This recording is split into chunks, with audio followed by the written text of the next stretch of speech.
Oh, who is that? Who is that laying on the ground? Oh man. Slay Ray. You was in the movie longer than Tyrese. He still made more than you. Oh yeah. Oh for sure. Oh for sure. You still And made know more that, than and you. me and You. Blame it on the alcohol, because I'm trying to make sure when you say local higher, I'm trying to make sure I hear you right. So come on. You're asking the right question. You do, everybody. It's your boy Trey Watts, and welcome to Trey Watts TV. We got a show for you tonight. But before I get started, I need everybody out there to stop what you're doing and hit that like button right now. Man, it's going down. How was y'all day? How y'all feeling? Happy New Year. I had a pretty good day, man. My daughter's birthday tomorrow. I put together her e-bike. I'm going to drop a video on that sometime soon. I'm thinking about doing a Valentine's Day edition live. Maybe. Drop a comment if that's what y'all want. And if I get enough people, to be like, Trey, we missed your lives already, nigga. You got to go ahead and give us that one. Just drop a comment. I'll let y'all know soon, all right? Salute to everybody, man, that been showing Trey love, man. It's doing this YouTube is not easy, man. It's something else, man. People really ride for your boy Trey, man. So again, I want to say salute to all y'all, man. I really do appreciate y'all love and support. All right. Tonight, I'm locked in with Kayo Terrell from the upcoming action thriller Oscar Shaw, dropping January 9th. We're going to talk about how he landed his role working alongside with the major cast and what it's really like being part of a major production. If you ever wondered how these movies really come together behind the scenes, this one's for you. Let's get to it. But before we do, let's play this trailer. It seemed like the neighborhood was getting better.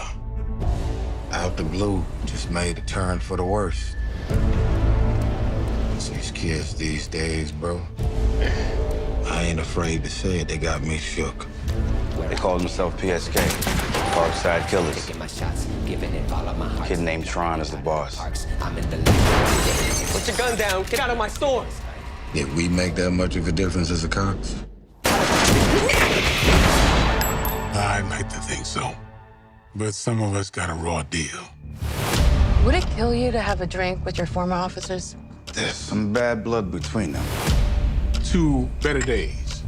The better days. And let the police do their work. You know what I mean? No, I don't. What can we do about it? Good luck with the meditating. Yeah, well, good luck on your case.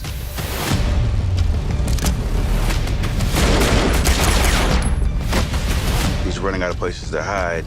It's about being on the winning team. Don't make this any more complicated than it already is. It's too late now.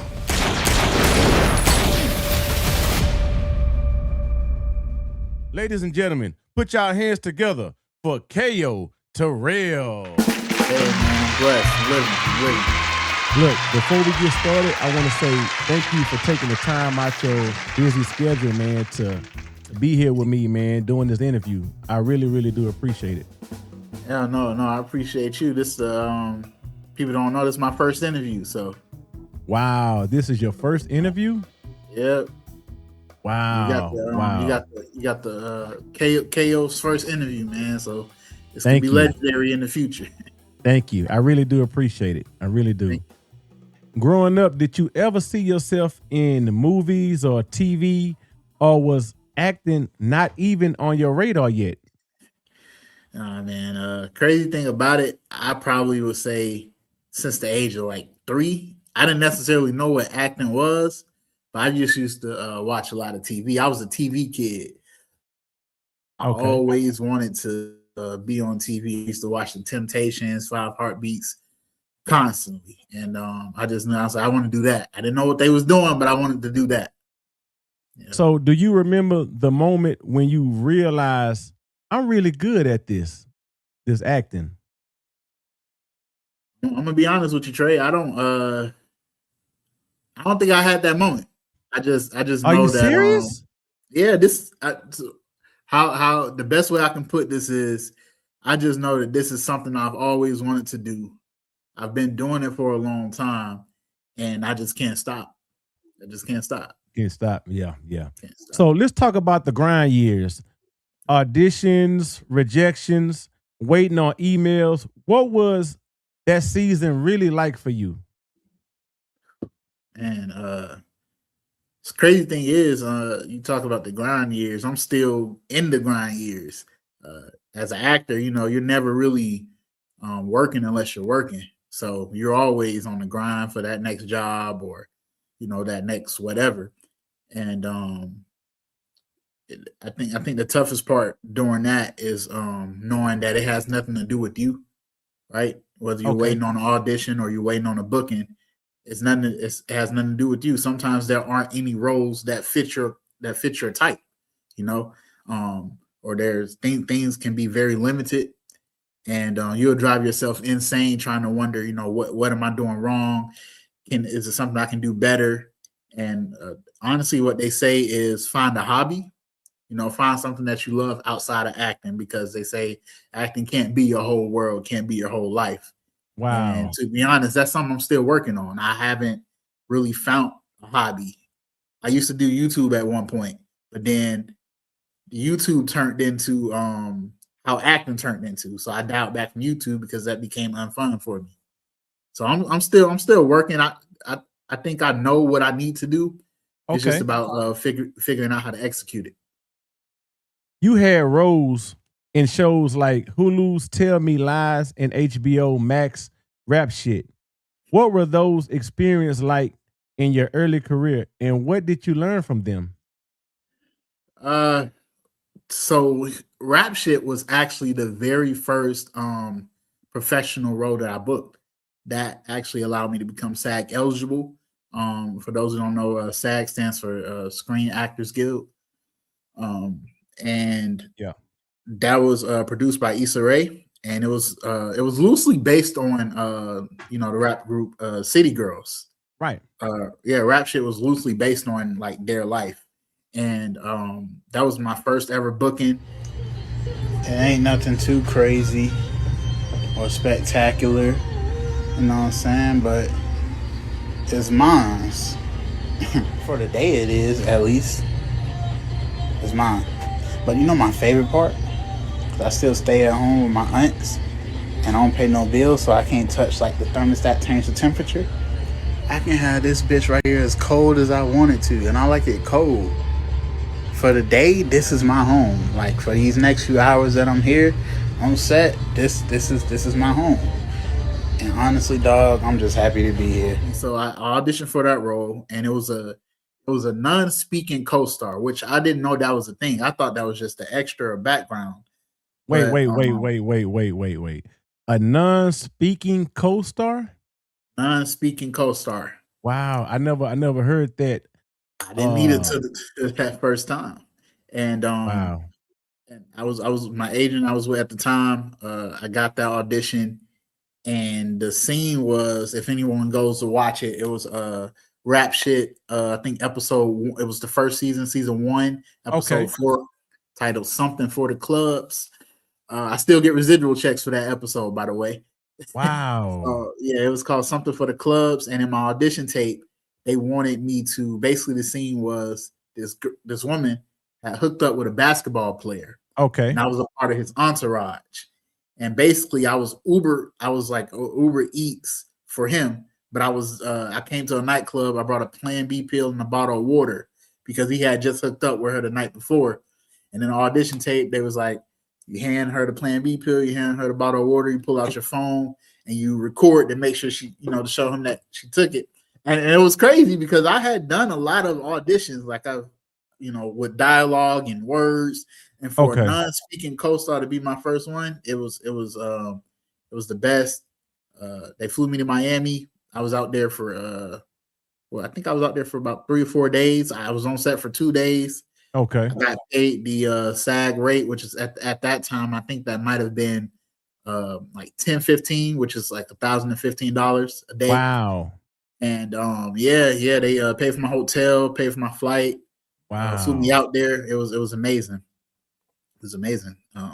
Tell Me Lies, that was my second professional book, and I kind of booked that a few months after. I think Rap Shit was October of 2021.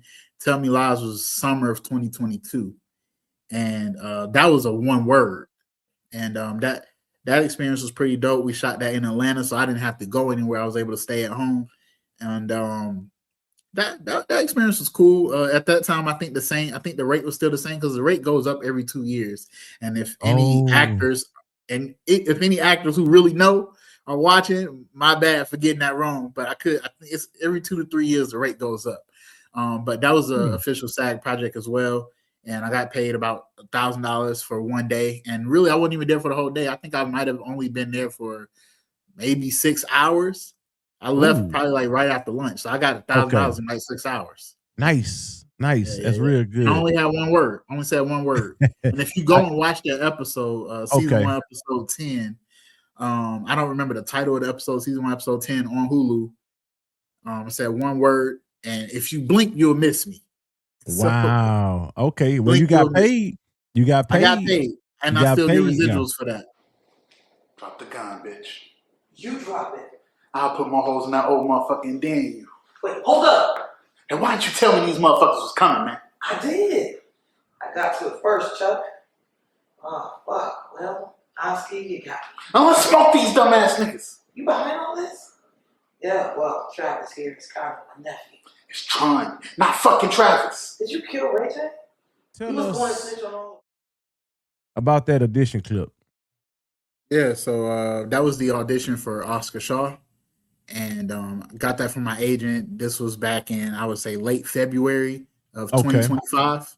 Late February 2025, and I originally auditioned for the role of Tron in the movie in Oscar Shaw, and I would say I turned that in. I think within less than 24 hours of turning the tape in. My agent, I was in Kroger doing some shopping late night. It was like 10 o'clock. My agent hit me up. He was like, hey, KO. He said, guess what, man? You know, you booked Oscar Shaw. They want to book you for the character Slay. And I was like, wow. I was like, are you serious? Yeah, I turned in the tape. I went to go get coached on it in Atlanta. Shout out Shay Mack. She's an audition. Shay Mack, shout audition tape coach in Atlanta. And she helped me with that tape, man. And my agent called. He's like, "Hey, you know, they like you. Producers, director like you. They want to book you. They want to book you right now. Right. But you got to work as a local hire in Louisville, Kentucky. We shot that in Louisville, Kentucky, back in April of 2025. Okay. And for those who don't know what a local hire is, I'm gonna just touch on that a little bit. A local hire basically means you're agreeing that you live in this state and you will report to set, get yourself there. As you know, how I told you on Rap Shit, they flew me to Miami, booked me a hotel, gave me a rental car. For this project, because I'm from Atlanta, probably shouldn't even be saying that because cast members be watching, I'm from Atlanta, and I drove about I think that drive was about like 6.5 hours to Kentucky from Atlanta. I was out there in Kentucky for 15 days, but I worked for 5 days. I was out there for 15 days, worked for 5 days, and it was amazing. It was amazing. Kentucky's beautiful. Louisville, Kentucky, that's a beautiful city, by the way. Louisville. As far as like hotel and all that, you don't get that because you local. Yeah, because I'm local. So I came out of pocket. Right. I paid. I stayed in the hotel. I was there for 15 days. Spent $1,400 on the hotel, but I drove my own car there, so I ain't have to pay for a rental car and everything like that. Covered gas, and so for actors out there, man, when you're agreeing to work as a local hire, especially when because this was a moderate low budget, and the rate moderate low budget rate is I think to qualify as a moderate low budget. Let me double check right here. I got already got the site put. Yep, moderate low budget. I got paid $436 a day. So a moderate low budget is $300K to $700K. Repeat that one more time. Repeat that. So a SAG moderate low budget film is between $300,000 to $700,000. I never knew Oscar that. Shaw, somewhere, I don't know how much, it ain't none of my business. But that's the estimate, because I got my rate was $436 a day. And, I told you on rap shit where I had no lines at all, I got paid $1,000 because that was a full SAG rate. And so sometimes when you're working as a local hire and things you booked and projects like this, Oscar Shaw is my biggest project so far. And I got paid more on rap shit, but I'm way more proud about the work I've done on Oscar Shaw. But yeah, when you agree to work as a local hire, you got to pay to get yourself there. And, you got to really know what that means when you're saying you want to work as a local hire. Yeah. Even though it's a smaller role, what did being part of something this big mean to you personally? So for me, man, it's tricky because I think from the outside looking in, it can feel like a smaller role. But when you think about me going from not having no lines in rap shit to doing a one word and Tell Me Lies. This right here. And I actually didn't mention to you that back in 2024, I did a pilot presentation with Donald Glover. Donald Glover. Yeah, Donald Glover did Atlanta. The TV show Atlanta. Wow. Yeah. I know Donald Glover. Glover. That was on FX. Yeah. Donald Glover, his brothers. Oh. Yeah. This is America. Yeah. Yeah. I did a pilot presentation with Donald Glover, his brother Stephen Glover, and Jamal O'Lory. They wrote a pilot presentation called Hollywood. And they were trying to they were trying to recreate what they did in Atlanta, but in LA, and it was called Hollywood. And I booked that. Carmen Cuba is the casting director for that. She cast me in the Hollywood pilot. And I would say that was like my first official big role, but the pilot, nothing never happened with it. The pilot never got picked up, and that happens. Like a lot of times that happens. And for people who don't know what a pilot presentation is, a pilot is the first episode of a TV show, like the first episode in the yeah. I know it. But a pilot presentation is basically the studio is interested in your idea. They give you a little bit of money because they just want to see kind of like an example of what that official pilot would look like. So I went out to LA again as a local hire on my own dime. I was out there for about 8 days. I got paid like about $400 some a day. And I shot for like 3 days, and it was a great experience. Met Donald Glover, met his brother, Stephen Glover, met Jamal O'Lory. Okay. Talk with them because I had auditioned for Atlanta so many times, but never booked. Never booked. And I mentioned that to them when I was out there. I was like, it's crazy that I booked out of Atlanta for a project that y'all doing in LA, but when I was right there in Atlanta, I couldn't book it at all, man. And it used to drive me crazy. I used to get depressed about that because I'm like, what am I doing wrong? And not really understanding. And a lot of the times, like they said, like it has nothing to do with you. You can't take it personally because sometimes what people don't know is casting directors are people too. Say for instance, if I'm casting a project and I'm working on this film as a casting director and I'm casting a project and I got to cast the lead actress and I'm watching her audition tape, but all I can think of is like, man, she looked like my cousin that owed me $500. You know what? I don't like her. Or she looked like my ex-girlfriend who I had a rocky relationship with. I'm not saying that's always the case. No. I see where you're going with it. I see where you're going with it. Directors are people too. Sometimes it has nothing to do with you. Yeah. Sometimes it has nothing to do with you, and you may not get the part. And then there are cases where your audition is just not that good, or either you're just not the right person for it. And my aunt always say, what's for you is for you, and it won't pass you by. And I hate that. I hate hearing that, but she says it all the time. She's like, what's for you is for you. And if it's really for you, it won't pass you by. And I hate hearing that, but I hate to say it. She's right. She's right. I'll never let her know that though, but she's right. But yeah, I did the pilot presentation with Donald Glover in LA. And so that was my first official big thing. And then I would say Oscar Shaw is the first official big thing that I actually booked. Yeah. Yeah. And it's trending and right. Yeah. Casting couch. Is that a real thing? Or are you not? Hey, look. Okay. If it is, I ain't never been a part of it, man. And I don't know nobody that's been a part of it.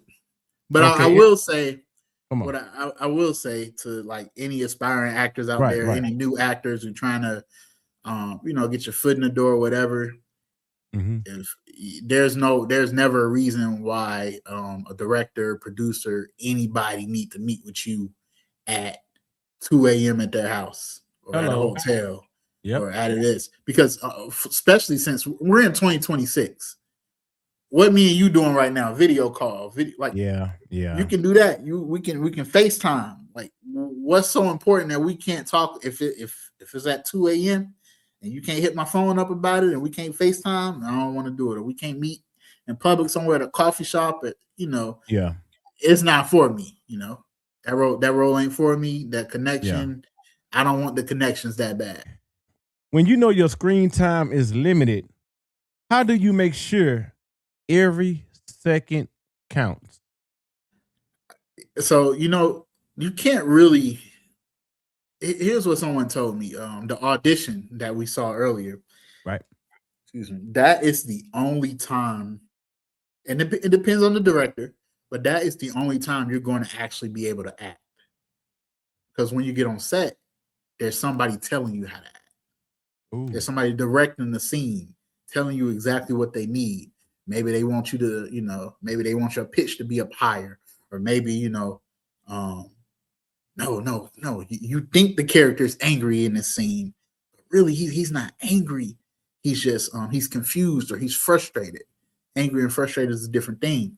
And and then you have some directors who was like, "Hey, KO, do your thing," and we'll go. We'll see what happens with that. And so honestly, man, you can't really think about the limited time. You just gotta be in the moment. As an actor, you're always supposed to be in the moment. If you're thinking about, I'm gonna do this or I'm gonna do that, I'm gonna do that. By the time you actually get in the scene and you're locked, and if you're truly locked in, you're not gonna remember what you said I'm gonna do, because you're supposed to be locked in. And if you're really thinking about like, how can I take advantage of this moment, then that means you're not locked in. You're not doing something right. So yeah. How do you keep yourself grounded and confident instead of intimidated? That's something I'm still working on. Yeah. But I would say, especially when you actually do get to set, when you get to that big moment, it's more so about knowing you're here for a reason. Like, you wouldn't be here if they didn't see something in you. The cast and director. You have to go through so many people. So first your agent submits you for it, right? Okay. And let's say the cast and director may get and this is a small number. Let's say the cast and director get 150 submissions for the role of that I played, Slay. Okay. Maybe she's going to look through your profile, look through your headshot, your resume, your reel, whatever. And not all of those 150 submissions are going to be even right for the audition. She's going to narrow that down to maybe 75.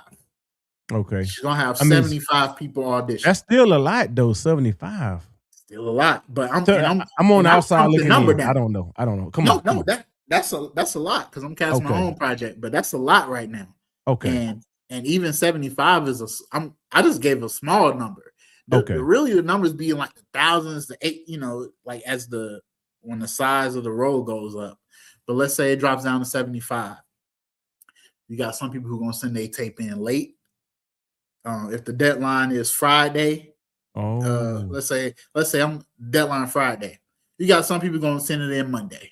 You got some people gonna send it in Tuesday. Then you got some people who gonna send it in if it's due at 8 p.m. Friday. You're gonna have somebody that's gonna send it in 7:50 Friday. Okay. You know, 10 minutes and before. Right. yeah, and so with my audition with Slay, you know, I told you I turned that in early and I booked within like 24 hours. My Mhm. agent actually told me at the time there was somebody else at our agency. There was another actor who was also auditioning for the role, and he had to submitted his tape that next morning.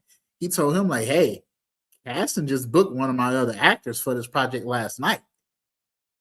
Basically, don't even Wow. bother turning in the tape. Like the role is gone, the job is gone." So Oh. when like man, when like obviously you want your tape to be good. You don't want to just be sending in your tape early just to send it early. Because you can send Okay, it I early understand. and then you can That send don't it mean early and then nothing. be some BS. Yeah. That don't mean nothing. But Right. if you send it in early and it's really good Okay. and the casting director loves it, and then she moves you over to the producers and the directors and they love it. A lot of the times, if you send them a good tape that is really good and they love it, it's really hard to convince them that this next tape that's coming in is better than what they Ooh. already saw. Yeah. It's I see where you're going with. Yeah, and I'm gonna yeah. talk about that a little later because I'm casting my Okay. own project and I'm experiencing that right now.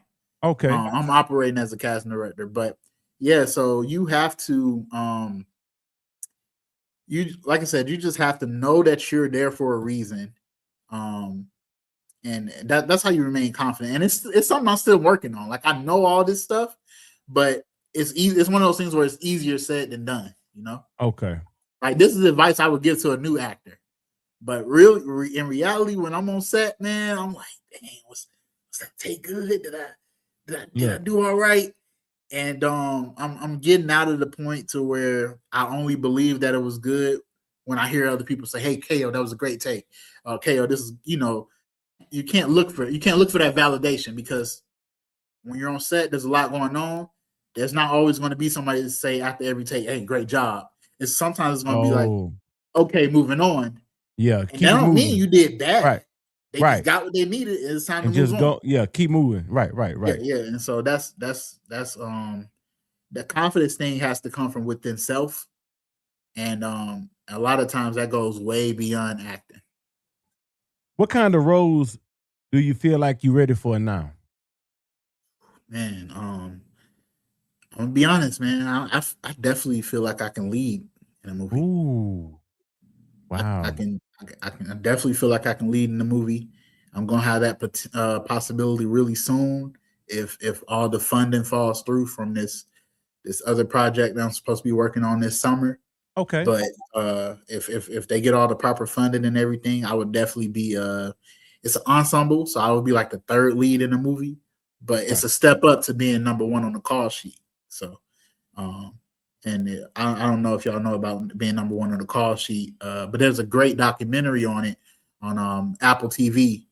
I think it was executive produced by Kevin Hart and a bunch of great actors. If you think any legendary black actor you can think of, it's called Number One on the Call Sheet.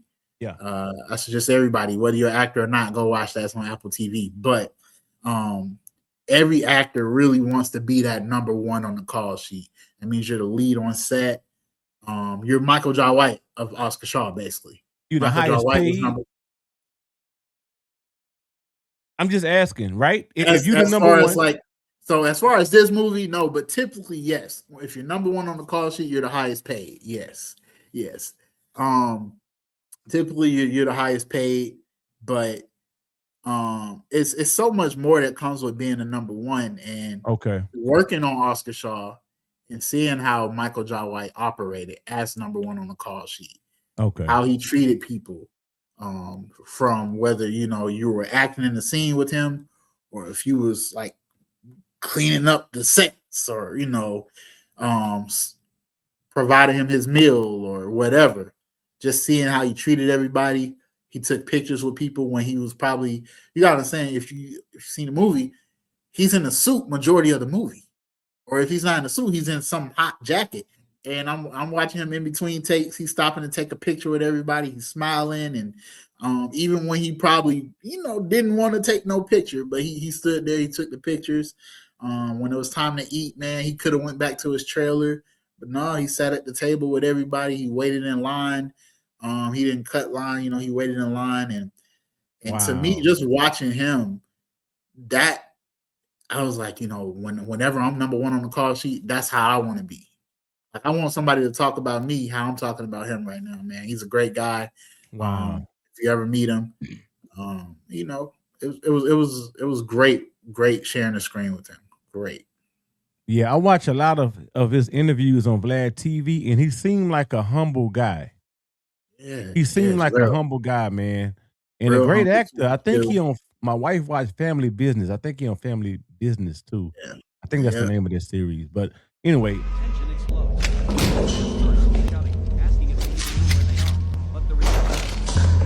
Look, I don't want no trouble. And neither should you. You done fucked up now, motherfucker.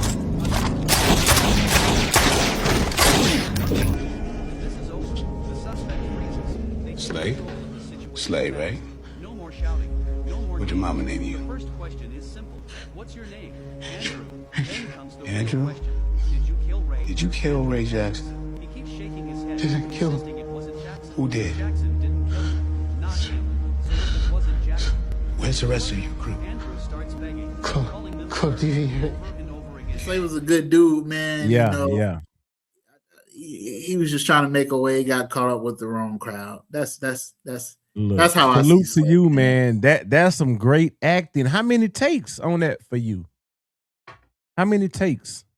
So technically, that wasn't even a close up shot on me. That was more so a hero shot on Michael. That's why I was shot like that. Like we never really got a clear view of we saw me, but it was never a clear view of me. And I didn't even know that. I didn't even think I was going to get that. Like I was just acting out the scene, but I didn't think I was going to get that. I think we did probably about maybe 3 or 4 takes, but I think 2 of those takes might have been rehearsals. And so, I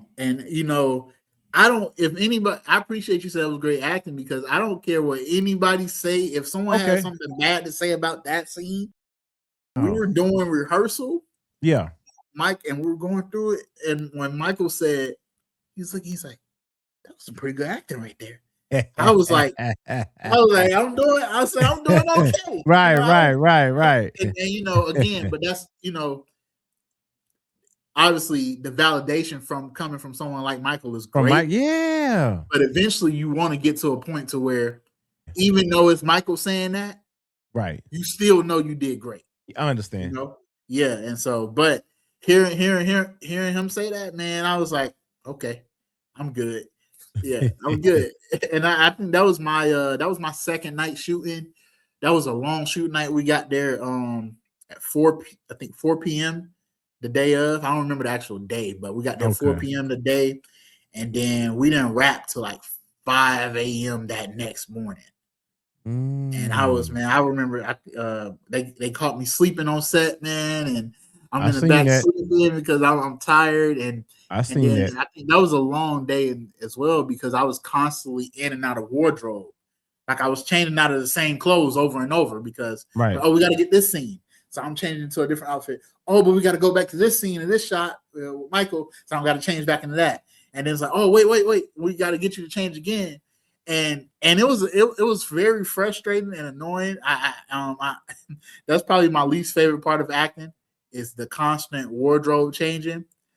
But then when I really sit and think about it, a lot of the times when I was going through that, I would be in the bathroom, I'm changing, I'll be like, you know what, man?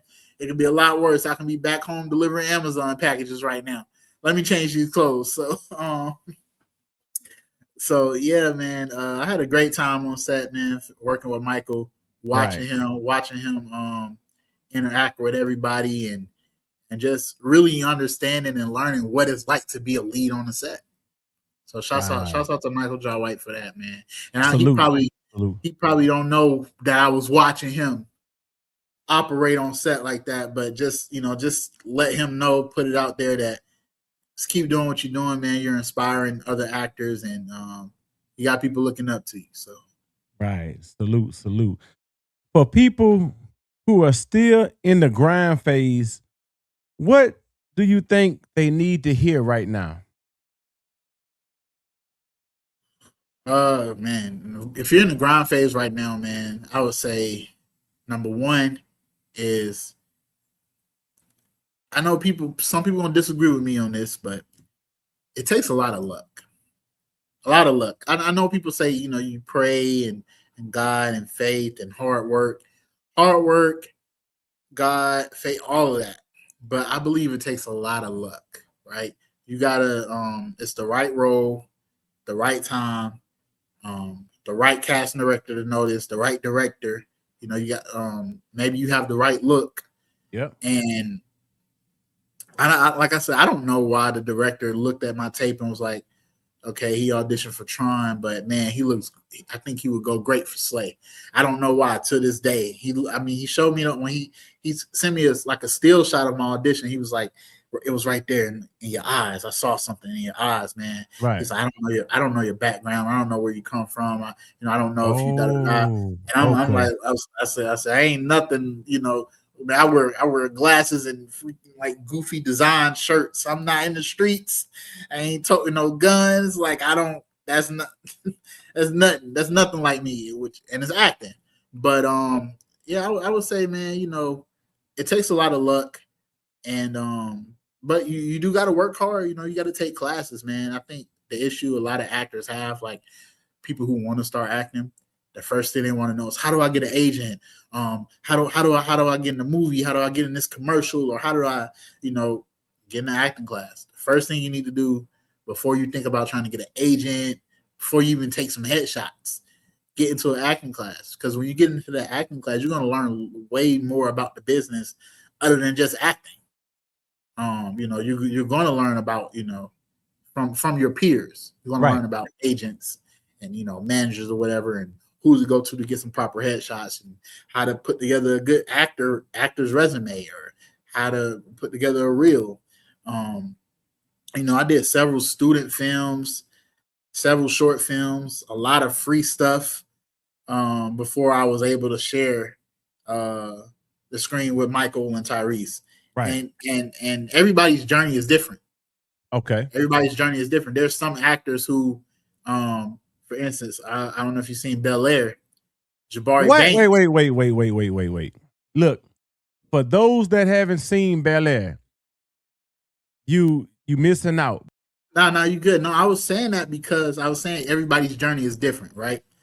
I did several student films, several short films, the star, and be in a movie alongside Michael Jai White and Tyrese Gibson. And then you have some actors like Jabari Banks, who their first big thing ever. Jabari Banks played Will Smith, right? He played Will Smith. Right. Book that. And you know what? If he didn't have the right look, right, and it wasn't the right time and place, because I think he even brought up, on the interview recently, his real name is not even Jabari Banks. Oh. I forgot his first name. I forgot what his first name was. I think his first name is actually his middle name. He went by his middle name, and he went by Banks because Fresh Prince of Bel-Air was his favorite show.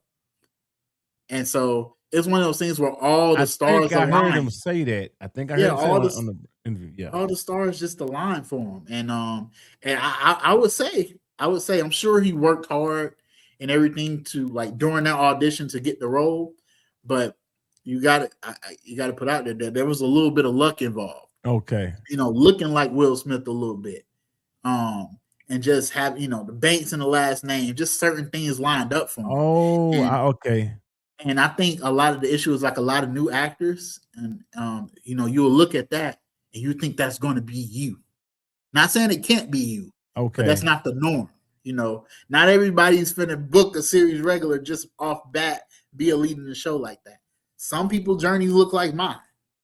Some people's journey gonna look like Jabari Banks, and you got to understand that, man. You can't let that. Make you scared to go after your dreams. You still got to do it. You still got to do it. Yeah. Not everybody's going to work a lot in their 20s. Right. Not everybody's going to work a lot in their 30s. Samuel L. Jackson, he played the crackhead in Coming to America. He was robbing the McDowell's. And Samuel L. Jackson, I think he was in like his 40s or somewhere when he did that. Well, so don't forget about Steve Harvey, started late too. Yeah, it's a marathon, man. It's a turtle race, and you can't always remember the turtle wins the race, man. Because I'm inspired, man. I'm inspired. Look, I wanted to be an actor when I was a kid. I never told you this before we started the show. I wanted to be an actor when I was a kid, bro. Real talk. And right now, like what a lot of new actors should be doing is creating their own work, because that takes you out of the space of it's people acting on YouTube. Their YouTube channel took off. Country Wayne, right? Yeah, Country Wayne. Right. And so like it's best like in the area we in, like the wave we in right now, man. Creating your own content, creating your own stuff, writing, producing, like all of that is the wave, which is currently what I'm doing right now, man. And so it keeps you from like sitting by the phone, waiting for your agent to send you an audition, and then you doing an audition, and you waiting for casting rep to get back to your agent, or if the producers, directors like this, or and you'll drive yourself insane. Like that can't be your life. And because if it is, it's very depressing. It's very depressing just sitting back. And I'm saying this because this is what I go through. This is what I experience. And I told myself 2026, man, we're focusing on our own stuff while still auditioning, but we're not going to let the auditions be my whole world. I'm working on my own stuff. I'm locked in on that. And then if something comes along, cool, great. We're going to handle our business. We're going to submit the best audition tape we can, and we're going to do that. What the fuck you doing in my car? Suck my motherfucking dick, nigga. Slay? Andrew? Fuck you gonna do? Nigga, I raised you. Fuck out of here. Tyrese shot all of his scenes in that movie in one day. All of Tyrese's scenes in that movie were shot in one day. I told you I was out there for 15 days. I was the only one in the gang, a part of PSK, that actually had a scene with Tyrese. I don't know if you noticed that, but I was the only one that was in the PSK gang that had a scene with Tyrese. I was the only reason I was out there for 15 days is because they only had Tyrese for one day, and I had that scene with Tyrese. So I had to get out there like a week early just to do that one scene with Tyrese. And I would say Tyrese was on set for probably, I think maybe been a little early, maybe 9 a.m. We shot that scene around 11 something that night. Wow. So Tyrese was tired, exhausted, was on set all day. Now he got to do some scene with some kid that he ain't never met before. And he's like, he don't even know if I can act, but he got to do his thing. And he still got to, produce and do his thing. Yeah. That was my first night on set. First night on set. Wait.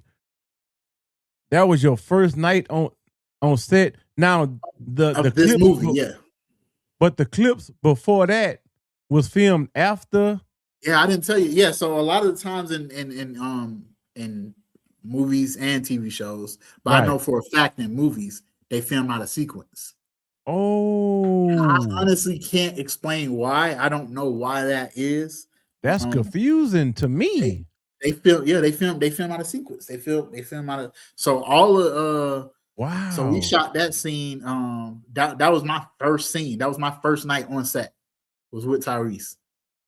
Like, can you imagine that, man? I'm like, I just get I'm like, oh man, this is my first night on set, and I'm working with Tyrese. Yeah, I'm full of energy because I think my call time on set, my call time was like 5 p.m. that night, 5 p.m. that day. But Tyrese is on there from the morning, so I'm still full of energy. I'm excited. I'm like in my head, I'm like, oh crap, this is Tyrese. But I'm calm because I'm like, we're both, even though he's Tyrese, he's been in blockbuster movies. I watched him, Transformers about 1 million times. Yeah. Then take all of that away, we're both actors there to do a job. And so, no matter what our credits are, we're both there to do a job. Okay. And so I was able to eventually calm down in my head. I didn't fan out, but I was able to calm down in my head. Like, okay, let's do this.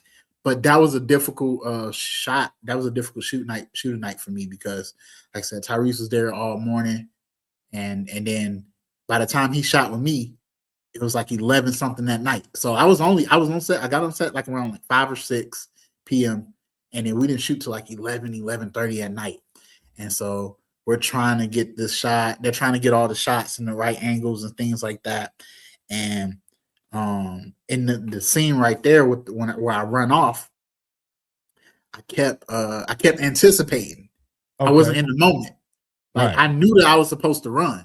And so before he can even tell me to get up out of here, I started running. And he was like, yo, yo, yo, yo, yo. And then like he was like, the director was like, hey, come back, you're running too soon, or da da da. Like, come back, we gotta do it over. Okay, right. And I think that just also showed the amateur, like the rookie in me, because this is my first time like doing something of where it was considered kind of action wise. Also the running, and so I'm looking through the car, and he's all right. You got to make sure da da da, because there was nothing in the car. I wasn't really looking for anything. It was just a diversion, and so I'm looking through the car. And he was like, all right, now he comes out, and then I was supposed to wait till he say get up out of here, but I kept running, and I had did that so many times, and mind you, like I said, Tyrese had been there all day. And so I can tell he was kind of getting a little agitated, but he didn't but what he said was after the director had told me like we had did this so many times, I think probably like on the 6th or 7th tape, Tyrese he said, hey my man, I think I got one. He said, hey my man, I think I got a line before you run off. And it was like the way he said it. It wasn't in a rude way. Okay. But it was almost, to me, I kind of took that as like, yo, focus. If that makes sense. It was kind of like a focus thing. Even though I knew he had one more line, hearing him say like, hey, my man, I got one more line before you actually run off. Okay. And I think, and then after he said that, I was 8 takes later, I was ready. I was in it. And I'm a heavy set guy. And so all that running, man, because I don't yes, I deliver Amazon package, I deliver Excel packages and stuff like that. And I had been slacking on my workouts, but I was having knee pains. 27 with knee pains ain't good, man. That's not a good sign. So and I was on set and I'm running, and I'm like, I'm too young to be having sharp pain in my knee from just running a little bit down the block, doing a little jog down the block. And we did that scene so many times, man, and my knee was hurting. And I'm like, oh my God, man, when will this? I was like, when will this be over? I was ready to rap. And I think we shot that for maybe about like an hour and a half or 2, maybe 2 at max, because they still had to, because Tyrese had to leave because he had been there all day, and then they only had him for a day. And so I actually had to do my coverage after he left. I had to get a close up on my coverage. And so but fun fact, when originally in the film I was just Slay. But if you notice in the clip, Tyrese gave me a name. He gave me Andrew. I seen that. Because he says, because originally it was Slay, I raised you, get up out of here.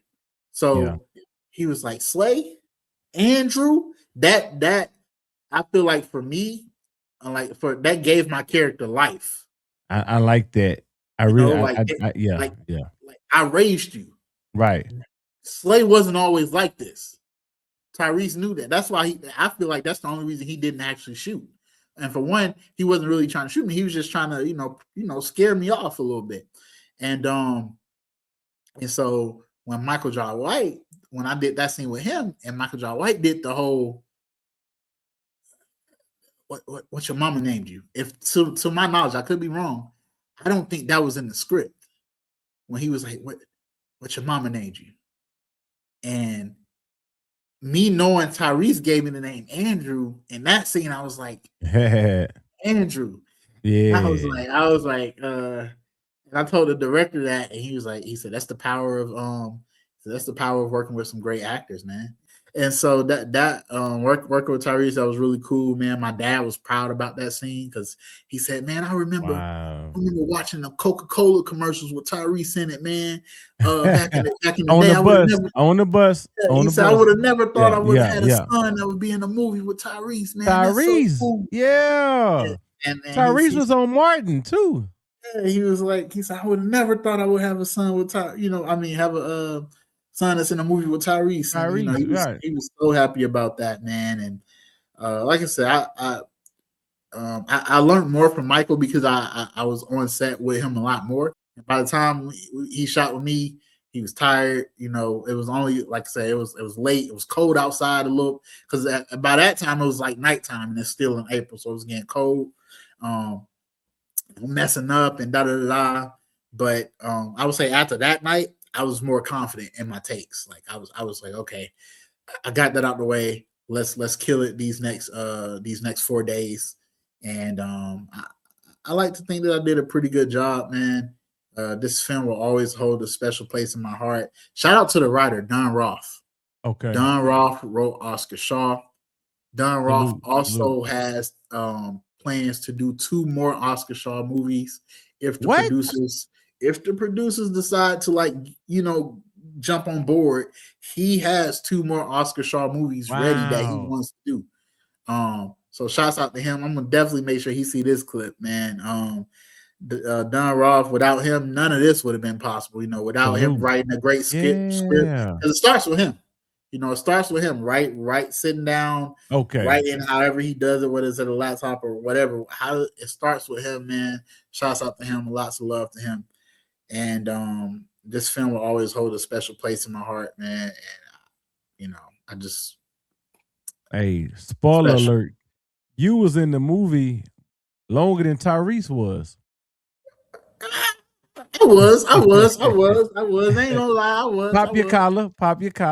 But salute to Tyrese. No shade like that. Shouts out to Tyrese, man. No shade, He gave me some great stuff to add on my reel, man.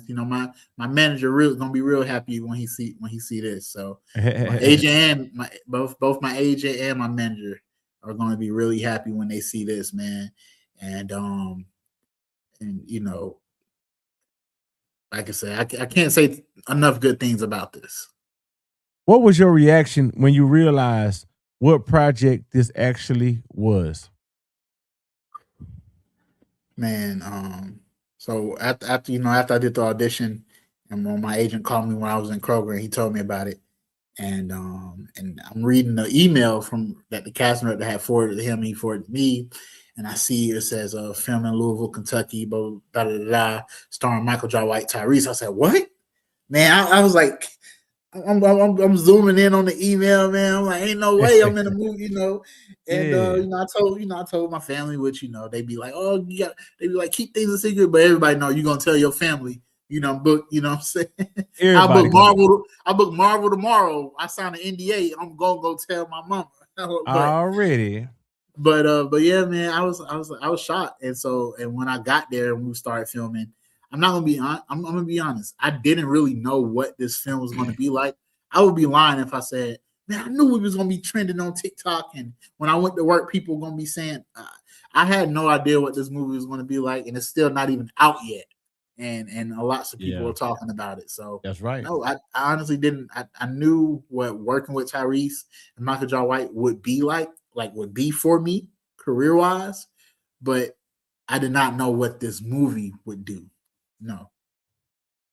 If you could talk to your younger self for 10 seconds, what would you say? Stay focused. Don't stay focused. Don't quit. Stay focused and don't quit.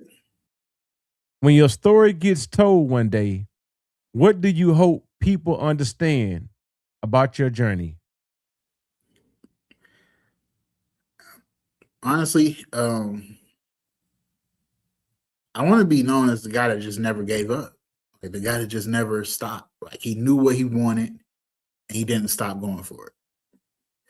He just never gave up. No matter whether I reach Tyrese level or Michael Jai White's level, whether I stay at the level I am now, I want to be known as that guy that just never gave up. He never gave Nice. up. Did you add anything to your character that wasn't on the page? I would say no, but I did have to kind of. I would say when I was on set, and I think this is very important that every actor, know this. Originally in the script, there was supposed to be so we when we kidnap The lady, young when lady. we Yeah, kidnapped yeah. the young lady, and technically we were how can I put this in a polite, we were basically selling her Yeah. to get Yeah. the money. Yeah. My character initially in the scene where she was getting injected Yeah. was supposed to go in and basically was supposed to be an essay scene. And Yeah. where I was supposed to take my shirt off, I go in, and it was Yeah. implied that, Yeah. and I didn't feel comfortable with that. I wasn't comfortable with that. Okay. And I talked with the director. I even talked about it with the actress, and that just wasn't something I wanted to be. I didn't want to have that image, like shooting Right. guns and dealing with drugs, and that's one thing. Yeah. But the whole SA scene is completely different, and it wasn't even Yeah. going to be a full scene, but it was going to be implied, and I don't even want that to be implied. I don't want nothing involving that attached to my image and Right. likeness, and Yeah. I just shout out to the director and everybody on Right. set for not saying, oh, you have to do it, and shout out to me for being comfortable enough to be like, yeah, Yeah. no, that's not me. So I would say I added I wouldn't say I added anything, but I think that was more so for like character wise for myself, staying true to what I believe in and not just going with whatever. So What was the energy like on set compared to smaller projects you done? it was amazing. I've been fortunate enough to work on smaller projects where the energy was really good, and I worked on larger projects where the energy was really good. So I have yet to have a bad experience on set. Not saying it can't happen, but yeah, the energy was just as great as it was on smaller set, maybe even better, because I was, I did, like I said, to me, I had a larger role in the film, so yeah, it was great energy. I loved it. How did being part of this movie change how you see yourself as an actor? Uh, I would say it did 100% say it made me a lot more confident in my performance and being able to trust myself more and making certain choices and things like that. Because there were moments on set where I wasn't really getting directed. It was just kind of like, okay, this is the scene. That's what we're doing. Let's shoot it, And I think I'm at the point to where I do trust myself to make a strong choice and know that, okay, yeah, you did good. Let's move Right. on. So yeah, and it's all about repetition. The more you're on set, the more you get to do it, the better you become at. So This film is an intense action thriller about vengeance and redemption. Why do you think audience will connect with it? I think what I like about this film, right, is that even though Michael Jai White is technically killing people in this, but he's killing bad people. One. I think what people will like about this is more so is like he's basically cleaning up the community. Yep. He's trying to make it better, and I like the fact that it's also a black man that's doing it. That's cleaning. He cares about his community. He knows, he finds out the police system is corrupt. He helps take down a corrupt police system, and that alone, makes the community better. So you're taking down a corrupt police system, you're taking down a gang that's terrorizing the community. Both of these things are causing damage to the community. And what if we had a real life vigilante in these communities that could do these kinds of things? Now I'm not saying go out there and do what Michael did, but I think people could watch this film and be like, man, I wish I had an Oscar Shaw in my neighborhood. You know what I'm saying? Right. Yeah. I think that's the beauty thing about this film is that it's way more than just killing some gang members and stuff like that. It gives people hope. Gives people hope that one day a change can happen. I don't want to spoil this for everybody, but the scene when you, I think, was that the scene when you took the little boy? I know, yeah. And you was driving the car. Was you really driving the car? No, I was driving the car. Aha! We I couldn't knew get. it. I knew it. I knew it. I know I what you're knew talking it. about. I knew it. I know I what knew you're it. talking about, I knew it. man. Shout out to man, I can't think of his name. I had his business cards. Those two cars that you seen, Tron's car and my car. And I can't remember his name, but this older guy that lives in Louisville, Kentucky. Okay. He actually owns those cars, and he's part of like this car club. And a lot of the times there was periodically he would like move the cars to this spot or move it to that spot, move it to that spot. And I think that scene right there, I think they just it was either they couldn't, I wasn't there for that, or either they forgot about it. I can't remember, but no, I did not ever drive that car. I didn't drive that car at all. I go by what I see. So if I didn't see you drive the car, but I know what happened in my mind. But you know that also goes into like, you know, hopefully when they do Oscar Shaw 2 and 3, I won't be in it, but hopefully people love this enough to where the producers are like, okay, we can get him a bigger budget. So Oscar Shaw 2, you won't see that, you know, everything will be smooth. So I'm hoping when they do Oscar Shaw 2 and 3, that Don Roth gets to tell both of those stories, the writer, and that they get the, you know, a bigger budget, and you know that can be an even better film. So pros and cons, man. A lot of people always say the pros, but I need you to keep it 100. What is the pros and cons in the business that you in, that you have experienced along the way? Right. I would say the pros is stuff like this. Sitting here with you doing this interview. The clips going viral on TikTok. People saying, "Oh man, using this, using that movie." The cons is it's not always like this. You know, you're not always on set. Not everybody. Let me throw this statistic out there. Okay. Only 2% of actors that are in SAG are working actors. Oh, SAG is the you know, the union for actors. Yeah, and SAG-AFTRA. Only 2% are working actors. So whenever you're on set, whenever I'm on set, I'm part of that 2%. Because you're not working unless you're working. You know, you're not working. Even if you can have all the money in the world, you know, as an actor, you know, you can be Denzel, but you're not working unless you're working. Now, obviously, when you're Denzel, it don't really matter whether you're working or not. But I'm just putting it out there that a lot of the times, you know, as an actor, we're not always working. That's why I deliver packages at Amazon, or you have actors who still have a quote unquote day job while they're hustling and doing auditions. People don't see the constant no's, the constant no's, constant self-doubt. Those are the cons. You know, wondering if you're good enough, wondering if you have what it takes. Do you have what it takes to keep going? Those are the cons. The pros are the pictures on set, the behind the scenes, the stories, the interviews, the clips. Those are the pros. Okay. But you got to get through all those cons before you get to the pros. When I was a kid, when I see somebody on TV, I think they're rich. Yeah. So anybody that see you, come on. I want to speak on that, man, and I'm speaking on it from entertainment industry in itself, right?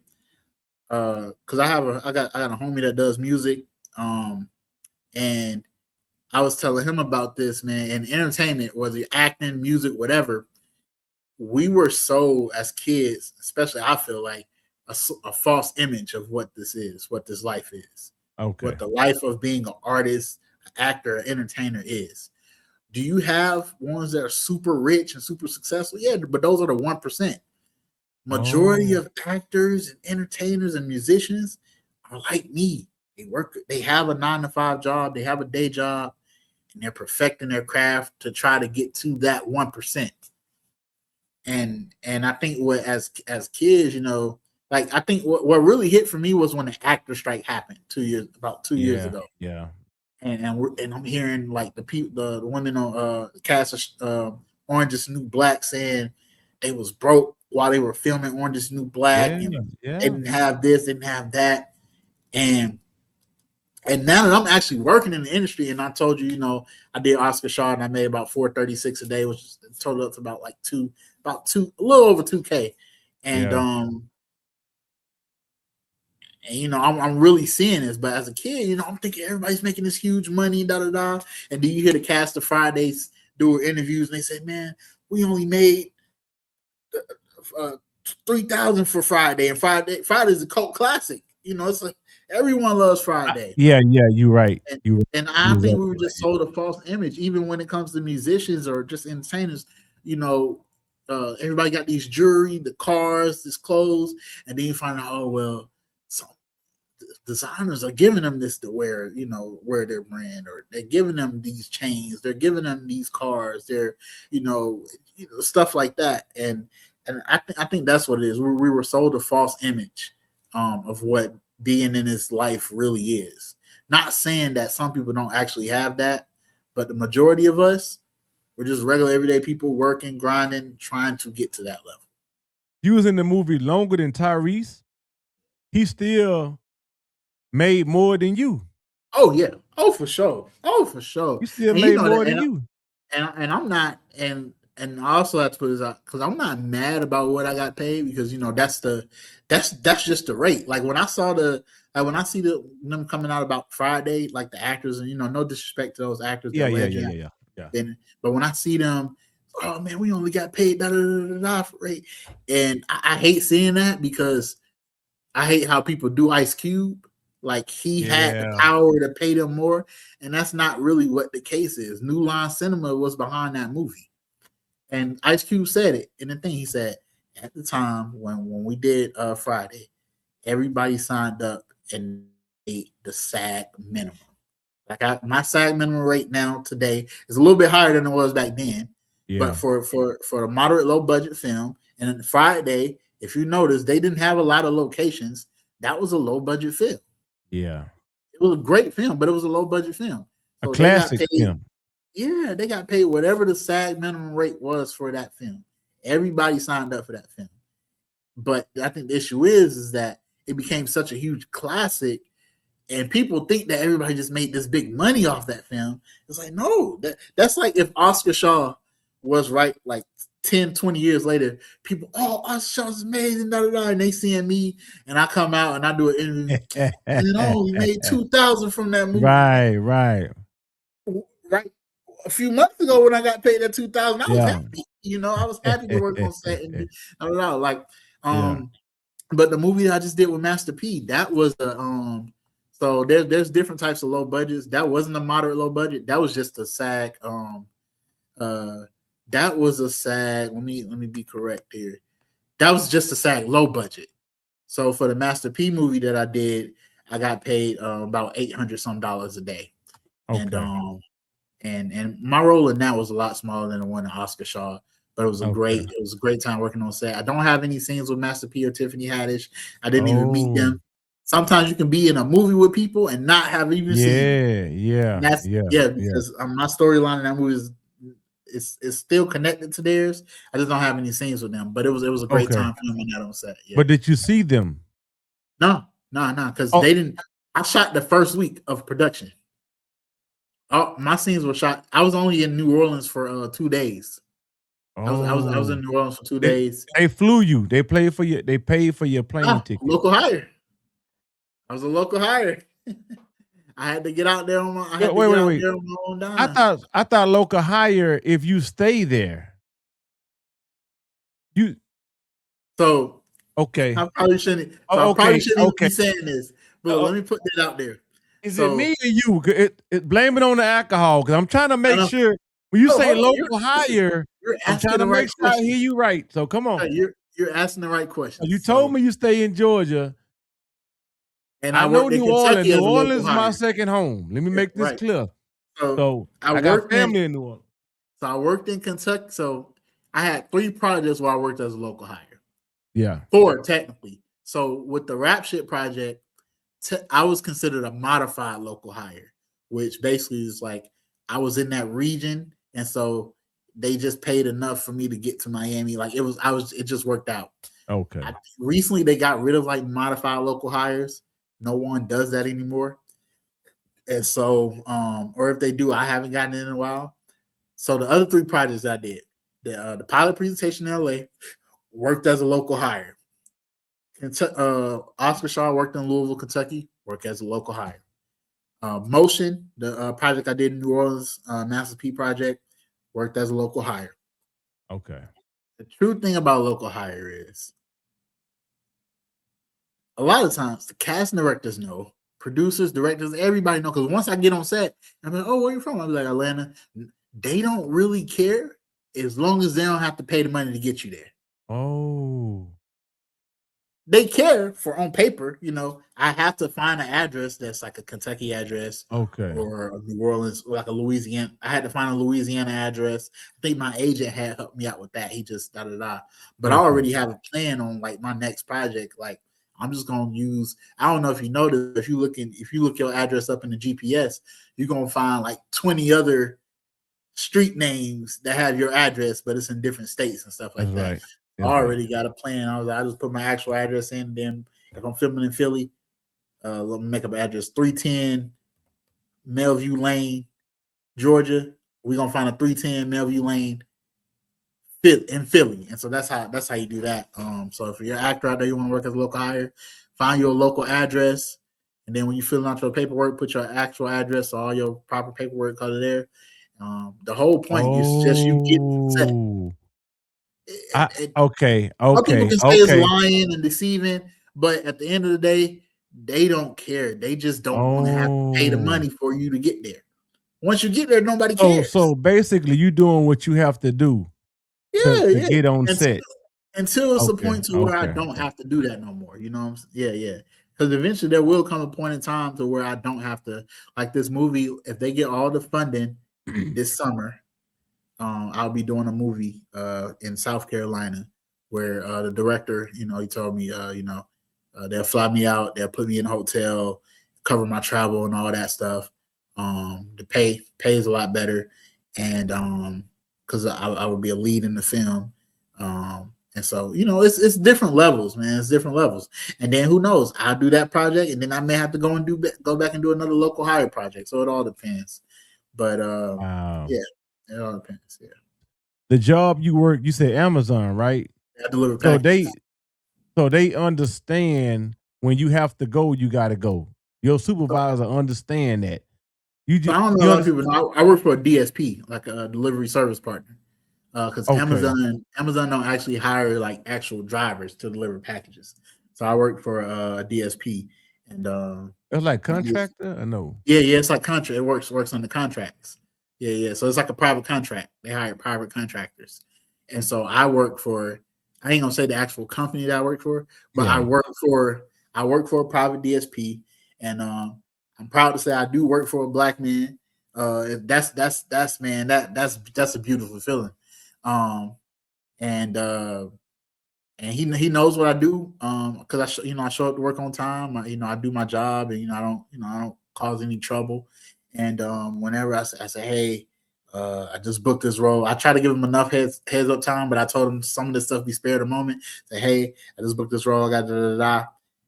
Okay, cool. Let me know when you get back. I'll put you on the schedule. So he's very chill, and and then I also have a lot of PTO as well. So I understand.